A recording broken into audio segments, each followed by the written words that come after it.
When I was a little kid, I loved Cheerios. The big yellow box, the wholesome commercials, it all felt just right, just so. And as I was a particular child, all of it really worked for me. I came up with this secret game I liked to call the Cheerio Factory. I'd sit at the kitchen table with a pile of them before me. And I'd create an intricate series of steps for each little O to complete. Up my arm and around my head, one pat on the table, a springy spiral landing in my palm before it made its way into my mouth.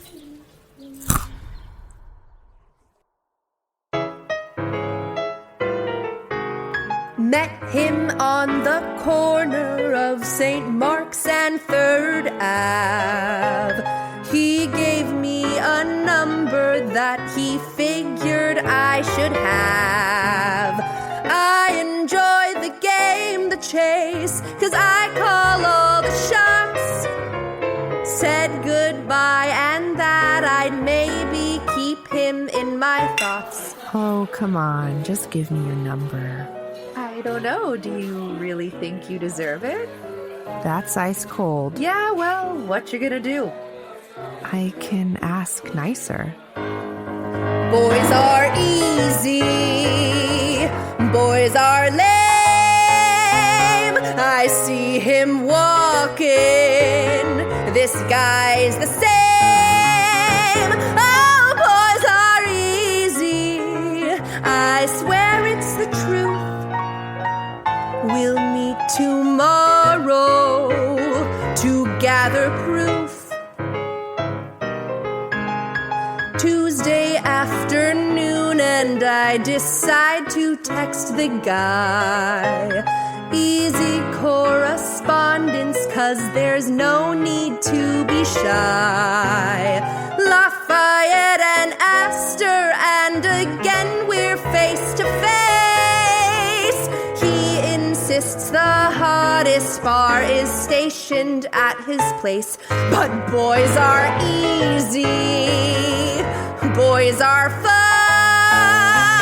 I hear him talking.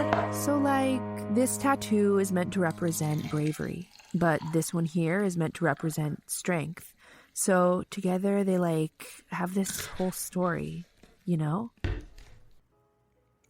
I think I'm done.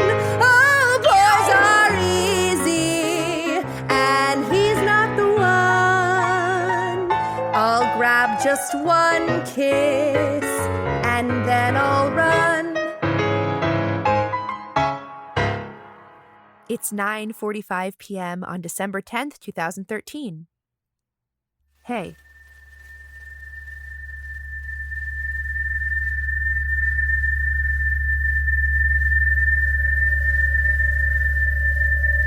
My best friend growing up had a Barbie car. It was pink, and we could ride in it, and it was amazing. We would drive it all around her yard and cackle our little girl heads off. Well, one day, just gunning it under the lemon tree wasn't enough for us. We had a need for speed, and we had to get our fix. So we drove up to this part of their yard that had this 4-foot earthen drop-off point, like a little cliff. We looked at each other and we said, yeah, we're gonna do this. And then, just like Thelma and Louise, we flew forward and over the cliff, and next thing I know, we're in the dirt and the Barbie car had flipped over and we were pinned under it. But the whole thing weighed like nothing, so we just laughed and laughed and laughed.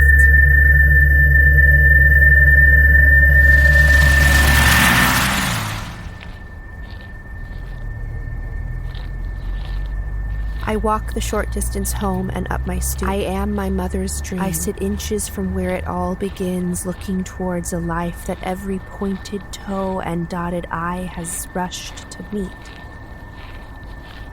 But now I'll learn to think of my life as before and after. I sit on the couch and both of my roommates come out to sit with me. I don't quite know what I say, but they know. I go to the bathroom and throw up, One roommate lays a towel on my pillow while the other one walks me to my bed. I am my mother's dream. I lay down my head and softly fall asleep.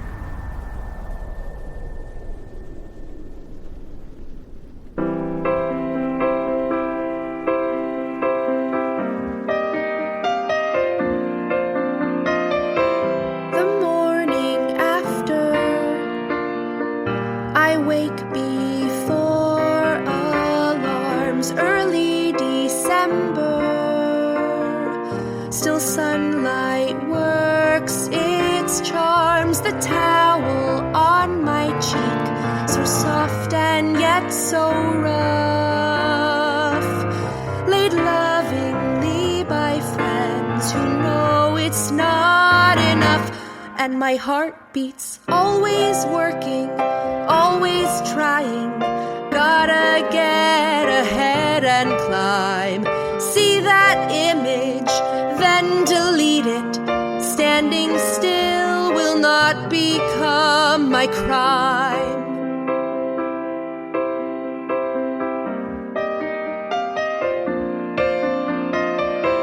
I sit up slowly, then rush to start the day. Turn on the shower, choosing to wash away. 'Cause I've decided that my body can forget. Erase that evidence before I can regret. See, I am always working, always trying. Gotta get ahead and climb. Let that water cleanse the body. Why stay dirty when there's been no crime?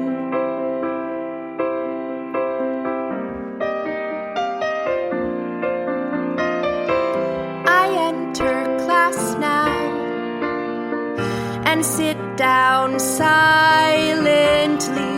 But my professor looks at me quizzically. You don't look like yourself. You're sure that you're all right? I force a smile while I tense with all my might. Each moment, always working, always trying. Gotta get ahead and climb. Look, I made it. I'm still present. No one could do that if there'd been a crime.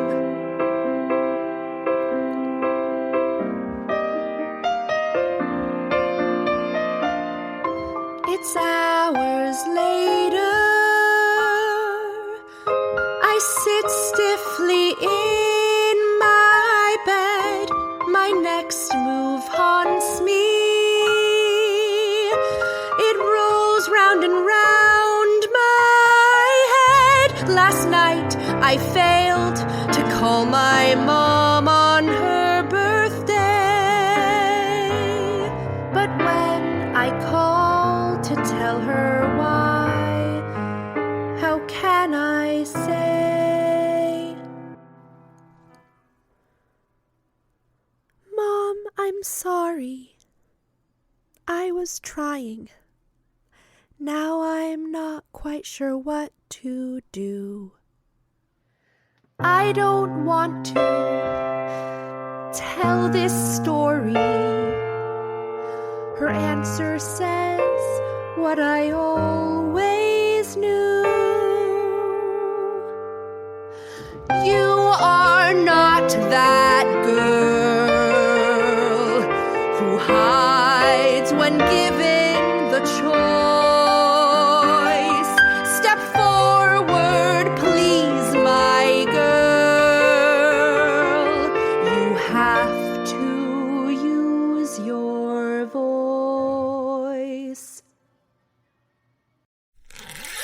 But it's my graduation party. The officer on the phone said you only have a 72-hour window. God fucking damn it. Okay, you'll meet me there after work?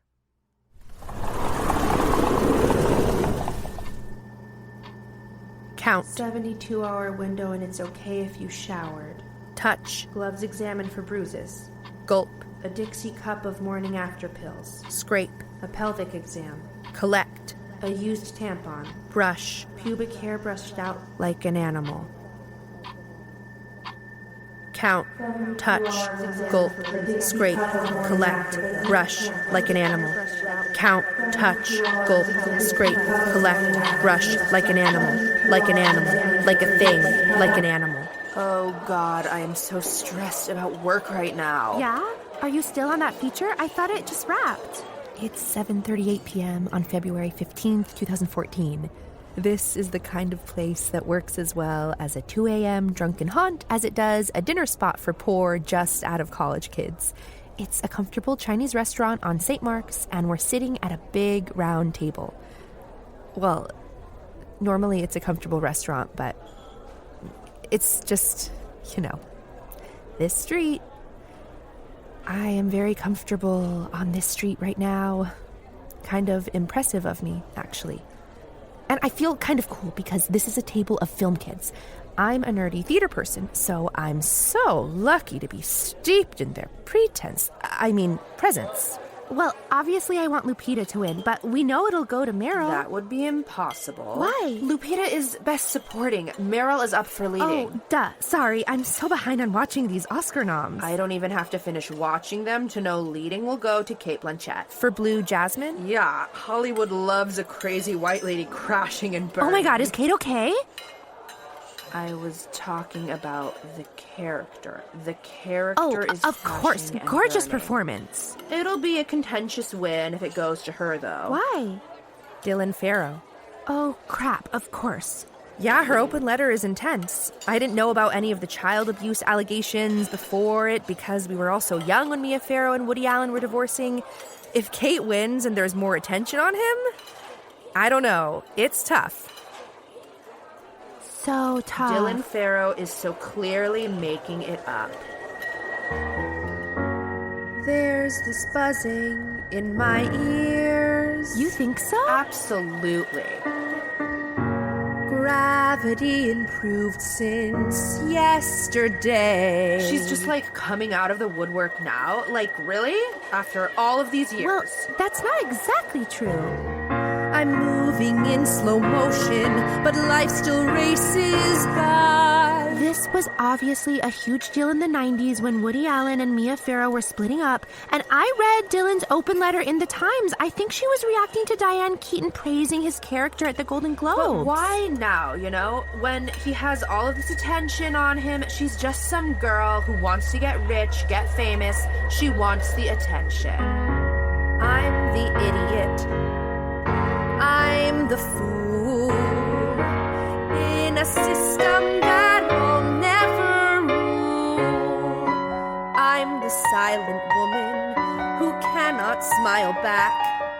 You think she's just unfriendly, but she's about to crack. I'm dying to see the hunt. I feel like IFC is playing it. Can you pass the beef and broccoli, please?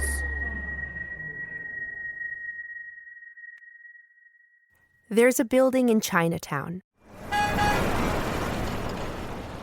There is a room.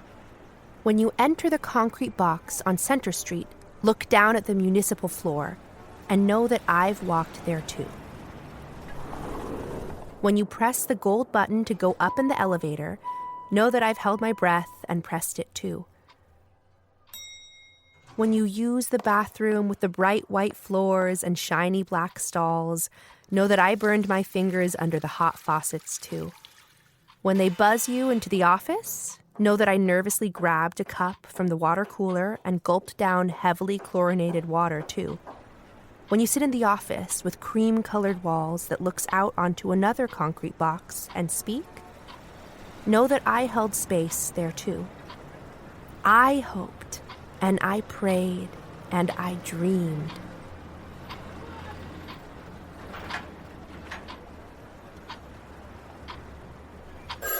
It's becoming summer about 6 months after the thing. I finally get a call from the female DA months after my initial questioning session. When they finally set a date for my trial, I'll need to be prepped and coached to act as a witness. I can do that. I'm ready for that. The DA leads me into a side room and she says, "Everyone in this office, in this building, knows you were raped. But we can't prove that wasn't the kind of sex you were having. We can't prove that wasn't the kind of sex you were having." Ads on subway cars are too aggressive. People in the bars far too possessive. I'm moving in slow motion, but life still races by. My constant drumming question, why did I even try? I'm the idiot. I'm the fool in a system that will never rule. I'm jumping at small noises. I fidget as I sit. 'Cause something's not computing. Their reason does not fit. I wanted more. I wanted more. I wanted more for us. I wanted more. I wanted more. I wanted more for us. I wanted more. I wanted more. I wanted more for us. I'll be the brittle soldier. Here's my stiff upper lip. But I won't wait forever. One day the world will flip.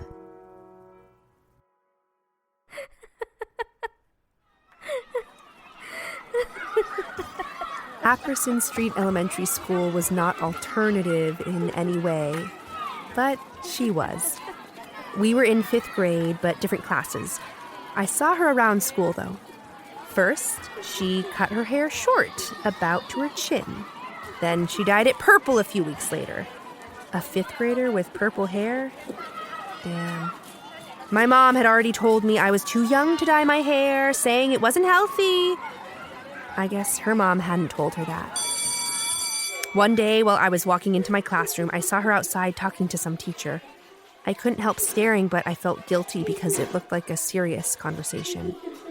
The next week, as if I'd never laid eyes on her, she was gone. No longer in school, no longer in my life, even if from a distance. I never saw her again, but my jealousy ran deep. Years later, I realized it wasn't jealousy. It was a crush. It's summer 2015, about a year after speaking with the DA for the last time. We're in my room in Brooklyn. I painted it purple and it looks stupider every day, but tonight it looks really great. We sit facing each other with our legs crossed, and we lean in to make out. Except she keeps pulling away to laugh. She can't stop laughing. Here I know love.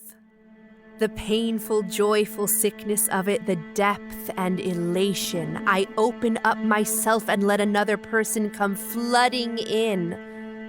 I know love. The taste of it on rushing wings, its smell on sleepy pillows. I wipe its perspiration from nervous lips. But love knows me too. Its greedy fingers plunging forward, shrieking that it gets its way. All used up, I now call out. Don't leave me alone to listen to myself. I have demons that only you can chase. Don't leave me alone.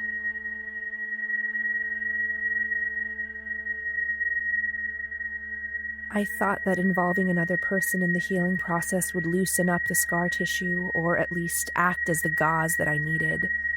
But it turns out the relationship just leaves its own fresh wound, like ripping off a Band-Aid after the scab has already formed over it.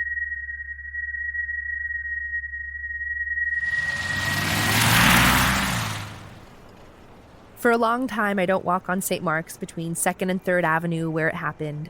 And then as time passes, I sometimes walk on St. Mark's. And then I mostly walk on St. Mark's. It's almost like a game of chicken I play with myself, but it's hard to say who wins since it takes something from me every time. Tonight, I'm on the phone and walking on the south side of the street when I see him. I am sure it can't be him. That shit just does not happen. But right at the moment I have convinced myself it could never be him, he makes eye contact with me.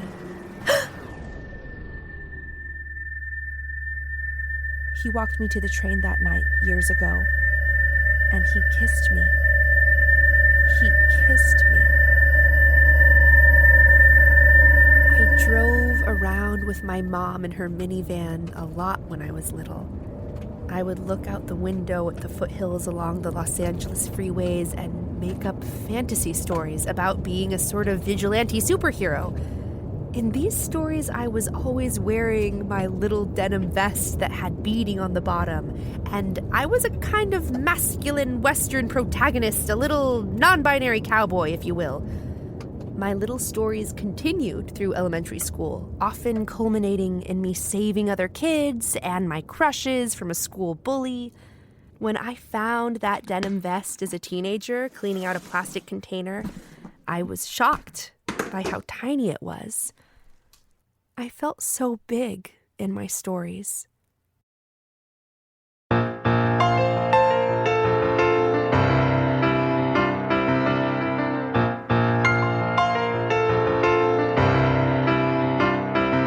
I was bulletproof, self-possession in my smile, and I trusted that my world was free. And I walked real fast as I conquered every mile. Never crossed my mind that I'd ever see the streets becoming gray-walled eyelids, sidewalks turned to gnashing jaws. I never thought I'd be the type to lose a piece of who I was. Find me, find me, find me, find me. Oh, I look for you in the faces passing by, and I wonder, are you looking for me? And I reach for you, 'cause at least I have to try. This is harder than I want it to be. The streets are sweating up reminders, memories I won't get rid of. And soon this city won't be safe from all the spots I fell in love. Find me, find me, find me, find me, find me, find me, find me, find me. There must be more, there must be more, there must be more of us.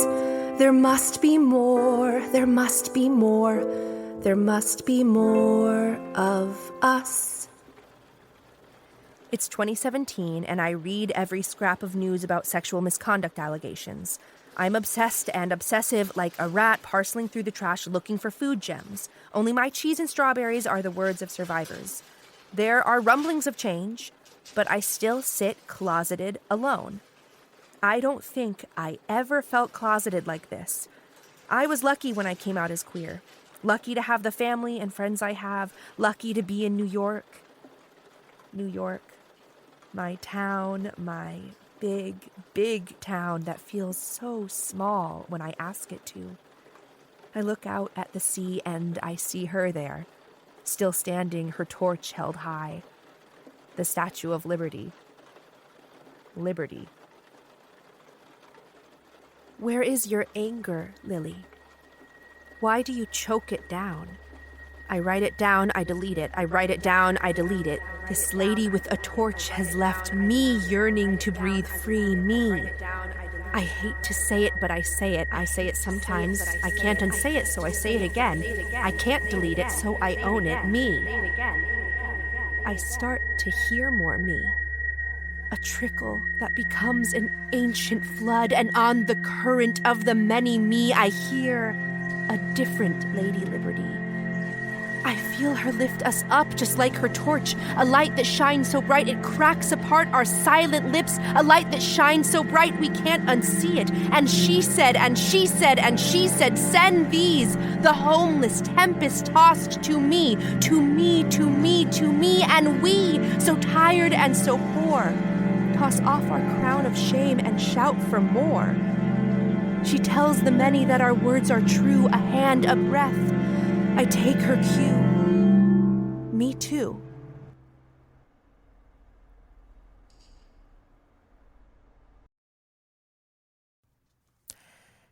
Hi. If you were listening to this show live and we were in the same room together, this is the moment where we leave it open. It's an improvised moment. So as we're recording right now in August 2021, I'm putting my pages down. Thank you for listening to this. I've been working on this show for most of my 20s because I was 21 when I was raped. And it's been such a long time coming. We've had so many rewrites and so many people have heard this show. And I'm so excited that you're listening to it right now. It really, really means a lot to me. Because this moment is the justice that I have been looking for. There's a building in Chinatown where they told me. There's a room where I learned what justice means for me. Know that I held space there too. And if they spit you back out onto the Chinatown street teeming with too many people, I hope and I pray and I dream, I dream, I dream. I have a little cousin, the first member of the next generation to be born in my family. One summer we sit outside in Oregon, bellies full of homemade peach cobbler, and look up at the stars. There are so many more stars here than in any of the cities where I spend my life. My little cousin, cuddled into her mother's neck, says that she wishes it could always feel like this, all of us together. Tears spring to my eyes. I still feel so close to childhood, but I know enough to understand that these starry nights are fleeting. There's a picture of me as a little kid, with my arms stretched out in front of the Pacific Ocean. My scraggly hair is whipping around in the wind, and somehow, even though the picture is taken from behind, you can tell I'm smiling an enormous, invincible smile. I remember talking to the ocean for a long time that day, and I remember it listening.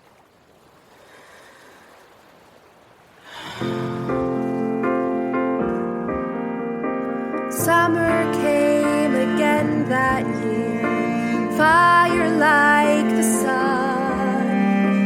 Hollywood is just one step, but Woody Allen's done. Ding dong, the witches came. Ding dong, they know your name as something more than power. Your name will now be sour. Ooh, topple it down.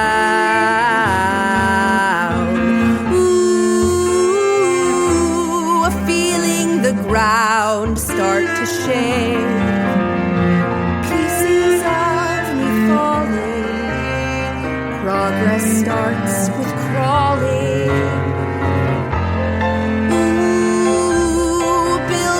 Again.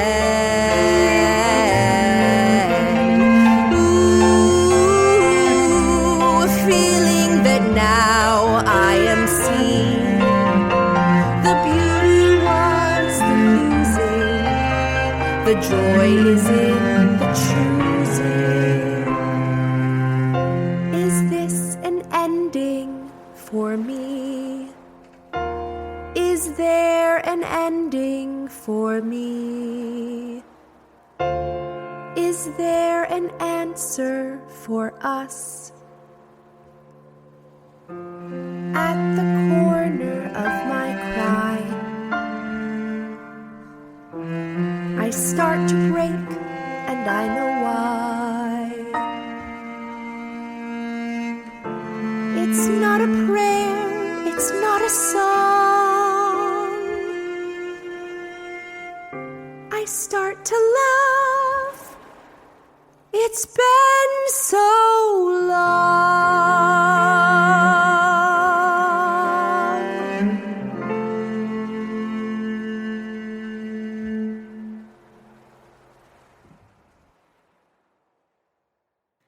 She Said. Book, music, lyrics, and performance by Lily Alioschatz. Directed by Madeline Wall. Sound design, audio engineering, and cello performance by Cosette Pin. Piano arrangements by Mark Galinovsky. Piano performance by Jacqueline Riha. The journey continues with the episodic novel Mercury's Wake by Stephanie Vlahos, now available to read on Kindle.